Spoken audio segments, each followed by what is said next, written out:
Plus de 2 ans après sa disparition, Delphine Jubilard reste encore et toujours introuvable. Pour mémoire, cette mère de famille, qui était âgée de 33 ans au moment des faits, n'a plus donné signe de vie depuis le 15 décembre 2020. Une enquête fut rapidement ouverte pour déterminer les circonstances de cette mystérieuse disparition, et tenter de retrouver cette infirmière de profession. Mariée à Cédric Jubilard, avec qui elle a eu 2 enfants, Delphine Jubilard était en instance de divorce avant de s'évaporer dans la nature. Les soupçons des enquêteurs se sont donc tournés vers le mari de la victime. Mis en examen pour homicide volontaire sur conjoint, Cédric Jubilard a été placé en détention provisoire le 18 juin 2021. Depuis, l'artisan ne cesse de clamer son innocence dans cette affaire. Par l'intermédiaire de ses avocats, il a déposé plusieurs demandes de remise en liberté au fil des mois, qui ont toutes été rejetées jusqu'à présent. Cela va donc faire bientôt 2 ans que Cédric Jubilard est emprisonné.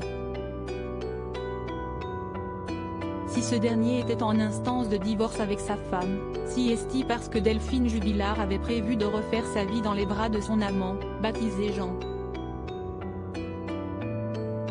Interrogé par la police dans le cadre de cette affaire, l'amant de l'infirmière a fait plusieurs révélations aux enquêteurs, comme l'a dévoilé le journal local La Dépêche du Midi samedi 20 mai 2023.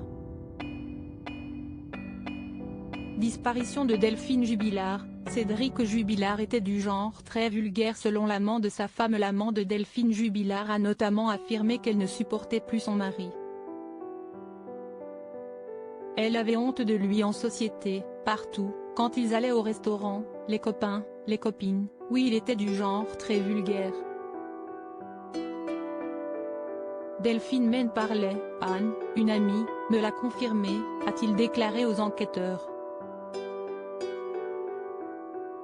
Des paroles qui viennent une nouvelle fois accréditer la thèse affirmant que l'artisan serait effectivement à l'origine de la disparition de sa femme. Pour l'instant, Cédric Jubilard reste présumé innocent des faits qui lui sont reprochés. Selon les premières conclusions de l'enquête, Jean ne serait pas le seul homme que la mère de famille a fréquenté avant de mystérieusement disparaître. Delphine Jubilard avait fait plusieurs rencontres en 2020, a ainsi rapporté La Dépêche du Midi. À propos de l'auteur Clément Machetto, passionné de sport, et plus particulièrement de football, de basketball et de catch, merci Canal+, Koh-Lanta est pour moi le programme incontournable de la télévision française. Par le passé, j'étais également un téléspectateur assidu de la Star Academy sur TF1, mais aussi de la trilogie du samedi sur M6. Aujourd'hui le monde des médias n'a plus aucun secret pour moi. Ou presque. Ces derniers articles. Victor Wembanyama, le prodige du basket français, va-t-il encore grandir? Elisabeth II, ce conseil inestimable donné à Sarah Ferguson avant sa mort. Maïtena Biraben millionnaire, ce qu'elle compte faire du jackpot qu'elle va toucher.